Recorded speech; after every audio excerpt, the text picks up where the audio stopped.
Guys, apakah lo udah pada denger tentang tipu-tipu keuangan perusahaan startup Indonesia yang namanya eVisionary? Buat lo yang belum tahu, ceritanya gini guys, eVisionary yang diklaim sebagai perusahaan aquatech pertama di Asia ini, baru aja memecat pendirinya sendiri dari posisi CEO, karena perusahaan ini, dari hasil audit independen, diketahui melakukan tipu-tipu pencatatan keuangannya. Perusahaan ini menggelembungkan laporan pendapatannya gak tanggung-tanggung, sampai 4 kali lipat lebih. Nilai pendapatan selama periode Januari sampai September 2024 yang dalam pembukuan internalnya cuma 2,6 triliun, dilaporkan ke pihak luar jadi senilai 12,3 triliun rupiah, dan karena laporan ini, seolah-olah jadi ada keuntungan 261 miliar, padahal sebenarnya rugi 578 miliar pada periode yang sama. Dan ternyata tipu-tipu ini sudah terjadi sejak lama guys. Adapun perusahaan ini sudah didirikan semenjak tahun 2013. Nah, apa sih motifnya? Kayaknya gampang aja ya buat kita tebak, yaitu buat nilai uang investornya, melancarkan pendanaan perusahaan yang udah dinobatkan jadi salah satu startup unicorn Indonesia dengan valuasi terakhir senilai 1,4 billion dolar atau lebih dari 22 triliun rupiah. Satu lagi guys, eVisionary ini juga sudah berancang-ancang untuk listing di New York. Selamat datang di channel Motivasi Sukses. Video kali ini gak akan membahas detail mengenai eVisionary ini, tetapi kita akan membahas tentang aksi tipu-tipu keuangannya dan sudah terjadi di mana saja. Beberapa aksi bahkan sudah menggemparkan dunia dan memakan korban tidak hanya perusahaannya yang bangkrut, tetapi bahkan penutupan firma akuntannya. Yuk, kita mulai.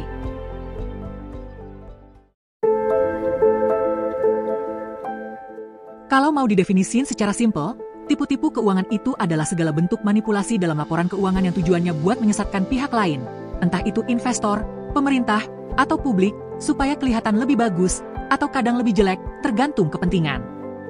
Intinya, ini permainan angka yang sengaja diatur biar orang-orang percaya sesuatu yang sebenarnya nggak sesuai kenyataan.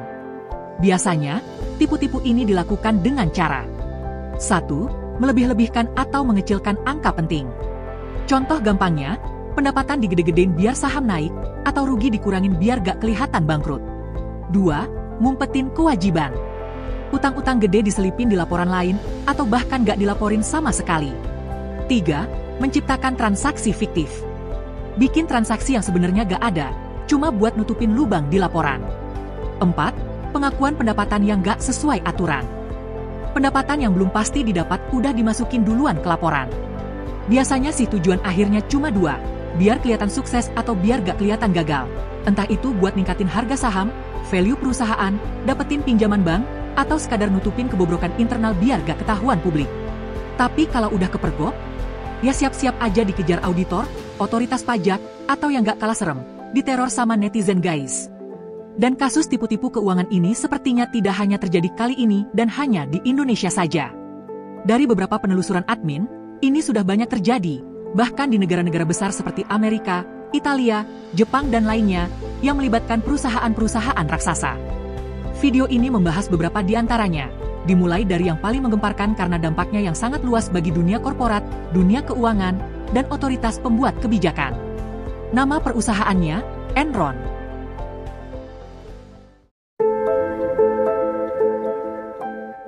Skandal Enron ini beneran legendaris dan jadi contoh klasik gimana sebuah perusahaan besar bisa runtuh gara-gara tipu-tipu keuangan. Enron awalnya adalah perusahaan energi yang berbasis di Texas, Amerika, dan didirikan pada tahun 1985. Mereka fokus di sektor energi, gas, dan komoditas lainnya. Seiring waktu, Enron bertransformasi jadi pemain besar di pasar perdagangan energi, bahkan menciptakan platform trading energi online yang revolusioner pada saat itu. Pada akhir 1990-an, Enron dianggap sebagai perusahaan yang inovatif dan tumbuh pesat. Mereka punya citra keren di Wall Street dan masuk daftar perusahaan Fortune 500, dengan pendapatan yang terus meningkat, atau setidaknya kelihatannya begitu. Sahamnya meroket, dan para eksekutifnya seperti Jeff Skilling dan Ken Lay dianggap sebagai jenius bisnis.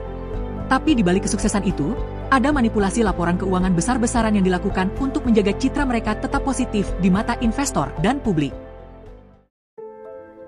Gimana modus operandi Enron dalam tipu-tipu keuangan ini? Enron menggunakan beberapa trik licik dalam laporan keuangannya. Yang pertama, membentuk Special Purpose Entities, atau SPs. Mereka bikin perusahaan cangkang alias entitas khusus yang seolah-olah independen. Utang dan kewajiban besar Enron dipindahkan ke SPs ini supaya gak muncul di laporan keuangan utama mereka. Jadi, di atas kertas, Enron kelihatan untung besar, padahal sebenarnya mereka punya utang yang gila-gilaan. Yang kedua, melakukan mark-to-market accounting. Biasanya, keuntungan dihitung berdasarkan realisasi pendapatan, tapi Enron menggunakan metode ini buat mencatat potensi keuntungan dari proyek jangka panjang seolah-olah sudah didapat. Jadi meskipun proyeknya belum jalan atau malah gagal, keuntungan tetap masuk di laporan. Yang ketiga, memanipulasi laba. Mereka sengaja ngegedein pendapatan dan nyembunyiin kerugian dengan transaksi fiktif. Salah satu caranya adalah dengan menjual aset mereka ke perusahaan cangkang dan kemudian membeli kembali dengan harga lebih tinggi, seolah-olah ada keuntungan. Yang keempat, melakukan pressure ke karyawan dan auditor independen. Para eksekutif Enron menekan para karyawannya buat terus memoles angka-angka laporan keuangan. Gak berhenti di situ, firma akuntan mereka Arthur Andersen, yang seharusnya mengaudit secara independen, juga ikut menutupi aksi tipu-tipu ini demi menjaga hubungan mereka. Puncaknya, Enron kolaps dari raksasa energi, jadi bangkrut dalam sekejap. Pada tahun 2001, skandal Enron akhirnya terbongkar. Ini berawal dari seorang whistleblower, yang merupakan salah seorang eksekutif Enron yang mulai curiga saat melihat ada keanehan dalam struktur keuangan perusahaan, terutama terkait entitas khusus atau perusahaan cangkang yang digunakan untuk menyembunyikan utang. Sharon Watkins, si whistleblower, kemudian menulis memo rahasia kepada CEO, memperingatkan bahwa perusahaan bisa meledak kalau praktik tipu-tipu ini terbongkar. Saat itu, pasar masih menganggap Enron sebagai perusahaan yang kokoh, dengan kapitalisasi pasar yang mencapai 70 miliar dolar, dan harga sahamnya mencapai puncaknya di 90 dolar per lembar saham. Tapi, tanda-tanda keretakan mulai terlihat ketika analis keuangan dan media mulai mempertanyakan bagaimana Enron bisa terus melaporkan keuntungan besar sementara utang dan biaya operasional mereka semakin membengkak. Puncaknya terjadi ketika Wall Street Journal menerbitkan investigasi tentang praktik keuangan Enron, yang memicu penyelidikan dari Komisi Sekuritas dan Bursa Amerika, SEC. Dari sinilah semua rahasia kotor perusahaan mulai terungkap. Penyelidikan menunjukkan bahwa Enron telah menggunakan lebih dari 3.000 entitas cangkang di luar negeri, terutama di lokasi bebas pajak seperti Cayman Island, untuk menyembunyikan utang sebesar 30 miliar dolar. Utang-utang ini tidak dicatat dalam laporan keuangan utama, membuat perusahaan terlihat lebih sehat daripada yang sebenarnya. Investigasi juga menemukan bahwa Enron menggunakan metode mark-to-market accounting secara agresif. Mereka mencatat keuntungan dari proyek yang belum berjalan seolah-olah sudah terrealisasi. Bahkan proyek-proyek yang tidak mungkin berjalan pun dilaporkan menghasilkan keuntungan miliaran dolar. Setelah berbagai laporan media keluar, kepercayaan investor mulai runtuh. Dalam hitungan bulan, harga saham Enron anjlok drastis dari 90 dolar per lembar menjadi kurang dari 1 dolar pada akhir 2001. Pada tanggal 2 Desember 2001, Enron akhirnya mengajukan kebangkrutan di pengadilan dengan total utang mencapai 31,8 miliar dolar, menjadikannya kebangkrutan terbesar dalam sejarah Amerika saat itu. Ratusan investor dan ribuan karyawan kehilangan tabungan pensiun mereka, yang sebelumnya diinvestasikan dalam saham perusahaan yang kini tak berharga. Banyak karyawan yang awalnya kaya raya, karena saham Enron tiba-tiba jatuh miskin dalam semalam. Salah satu efek terbesar dari kejatuhan Enron adalah runtuhnya firma akuntansi legendaris, Arthur Andersen, yang menjadi auditor Enron. Firma ini terbukti membantu menutupi skandal dengan menghancurkan ribuan dokumen penting yang bisa mengungkapkan manipulasi keuangan sejak dini. Akibatnya, Arthur Andersen dihukum karena menghalangi penyelidikan dan akhirnya bubar, meninggalkan ribuan karyawannya tanpa pekerjaan. Seiring berjalannya kasus di pengadilan, beberapa eksekutif Enron akhirnya dijatuhi hukuman. Jeff Skilling, mantan CEO Enron, dijatuhi hukuman 24 tahun penjara, meskipun kemudian dikurangi. Ken Lay, pendiri Enron, dinyatakan bersalah atas berbagai tuduhan penipuan dan konspirasi, tetapi meninggal dunia sebelum menjalani hukumannya. Andrew Fastow, CFO yang menjadi dalang di balik rekayasa laporan keuangan, menerima hukuman 6 tahun penjara setelah bekerja sama dengan jaksa untuk membongkar kejahatan di dalam perusahaan. Skandal Enron ini menjadi titik balik dalam dunia bisnis dan regulasi keuangan, baik di Amerika maupun dunia. Pemerintah Amerika merespons dengan menerbitkan Sarbanes-Oxley Act tahun 2002, sebuah undang-undang yang memperketat pengawasan laporan keuangan perusahaan yang menuntut transparansi yang lebih ketat. Beberapa poin penting dalam undang-undang ini adalah 1. CEO dan CFO wajib bertanggung jawab penuh atas laporan keuangan yang mereka tanda tangani. 2. Hukuman yang lebih berat bagi perusahaan yang melakukan manipulasi keuangan. 3. Audit eksternal harus dilakukan oleh firma yang independen dan tidak memiliki konflik kepentingan. Adapun skandal ini juga mengubah cara pandang investor terhadap perusahaan besar. Kalau dulu orang cenderung percaya begitu saja dengan laporan keuangan yang terlihat kinclong mengkilap, sekarang mereka harus lebih kritis dalam membaca laporan dan mempertanyakan transparansi perusahaan.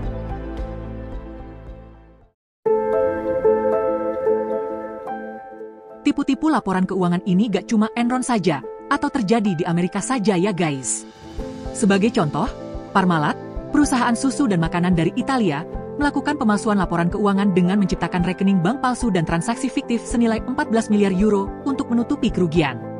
Skandal ini disebut sebagai Enronnya Eropa dan membuat pendirinya, Callisto Tanzi, dihukum penjara setelah penipuan tersebut terungkap pada tahun 2003. Berikutnya, ada Toshiba. Toshiba ketahuan memanipulasi laporan keuangan selama bertahun-tahun dengan melebih-lebihkan keuntungan sebesar 1,2 miliar dolar.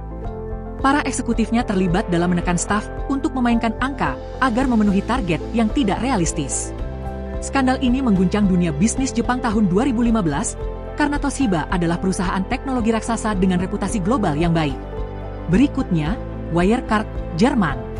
Wirecard, perusahaan fintech Jerman, ketahuan memiliki lubang besar di laporan keuangannya, di mana sekitar 1,9 miliar euro dana yang seharusnya ada di rekening ternyata tidak pernah ada. CEO mereka, Markus Braun, ditangkap, dan perusahaan yang sebelumnya dianggap sebagai bintang baru di dunia fintech akhirnya bangkrut.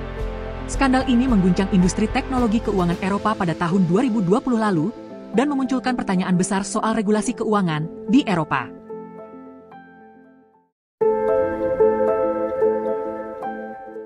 Gimana dengan di Indonesia?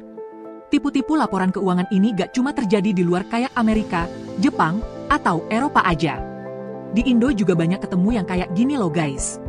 Beberapa yang pernah ketahuan, selain Ivishery, misalnya PT Kimia Farma Tbk, perusahaan farmasi milik negara ini diketahui melakukan penggelembungan laba bersih tahun 2001 sebesar 32,7 miliar rupiah. Laba yang seharusnya 99,594 miliar rupiah dilaporkan menjadi 132 miliar rupiah. PT Kereta Api Indonesia. Pada tahun 2005, PT KAI diduga memanipulasi laporan keuangan dengan mencatat keuntungan sebesar 6,9 miliar rupiah, padahal sebenarnya perusahaan mengalami kerugian sekitar 63 miliar rupiah. PT Tiga Pilar Sejahtera Food Tbk. Dua mantan direksi, Joko Mogoginta dan Budi Istanto, divonis 4 tahun penjara karena memanipulasi laporan keuangan tahun 2017. Mereka melakukan penggelembungan piutang sebesar 1,4 triliun rupiah dan menyajikan informasi yang menyesatkan untuk mempengaruhi harga saham perusahaan. Nah, bagaimana menurut lo guys? Kalau lo ada temuan atau pendapat lain, lo bisa tuliskan di kolom komentar. Sekalian aja kita berbagi informasi dan berdiskusi. Dan sebagai penutup, terima kasih sudah menonton. Kamsia, and until I see you again. Salam sukses!